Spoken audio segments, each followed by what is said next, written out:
Hi, my name is Stavan Patel, and I will be talking about my project, which is Nanopore-Lipid Vesicle integration in a DNA nanoscale biosensor for early neurodegenerative disease detection.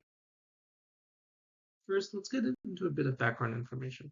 There is an immediate need to detect neurodegenerative diseases in their early stages. However, the current technology just lacks the sensitivity to detect it, while also being too costly and inaccurate. This is why having a differential diagnosis is the solution to diagnosing neurodegenerative diseases early, such as Alzheimer's, which can prove to be beneficial in the long run. What is the proposed solution? The proposed solution is a modular DNA nanoscale biosensor, which is also fluorescence-based. The structure of the nanopore is a 72-helix spiral nanopore, which is lined with DNA strands which are modified with cholesterol. The structure is designed to fit into the vesicles and will house a fluorescent dye. The structure will also contain a recognition unit, an aptazyme, which is a single-stranded RNA sequence which will recognize the target molecule. So, how would something like this work? The target molecule would bind to the aptazyme.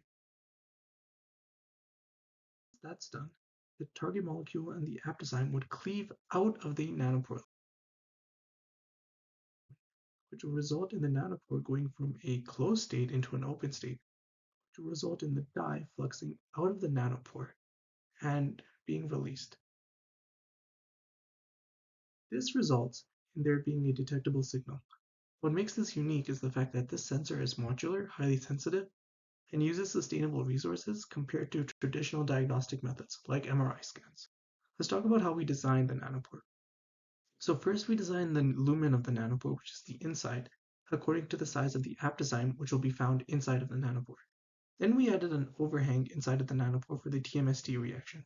The main reason for this was to create a proper toehold reaction, have an overhang toehold with a region that has the nanopore aptamer attachment and have another region that is unbound. Then we design a key strand which will help with the TMST reaction and the cleaving of the aptamer from the nanopore. We then use a software called CAN-DO to test for the stability and make appropriate changes to the structure. Now let's talk about how we made the nanopore. First, we ordered the appropriate scaffold and staple strands which are necessary for the nanopore and combined the scaffold and staple strands to create their own master mixes.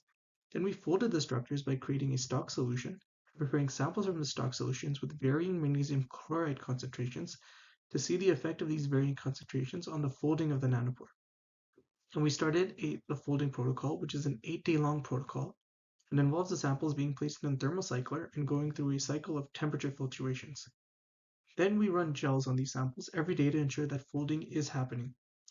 Now what we are currently working on is purifying the samples and confirming proper assembly of the purified product using gel electrophoresis and adding cholesterol to these purified products before inserting the nanopores into LUVs, and running another gel to test the LUV inserted nanopore samples before finally testing the dye efflux on those samples. So these are some of the images collected from various runs that were completed for the nanopore folding protocol. Specifically, I'd like to focus on these two gels. The gel on the left is from day 3 of our second run, and in this gel there is a band seen in the gel for sample number 4, which could be indicative of nanopore folding. The second image on day 7 of our third run, and in this gel we see bands for both samples 7 and 8, which had the same magnesium chloride sample as the sample from the previous gel. The tables on the right of each image highlight the varying magnesium chloride concentrations for each sample.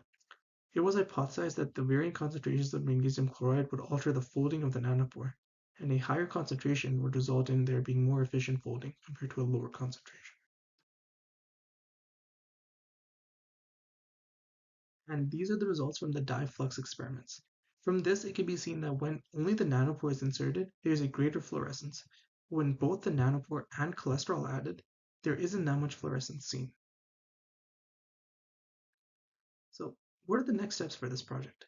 Since we were able to see dye efflux, the next steps are to continue altering experiment conditions and see what changes result in the greatest fluorescence seen.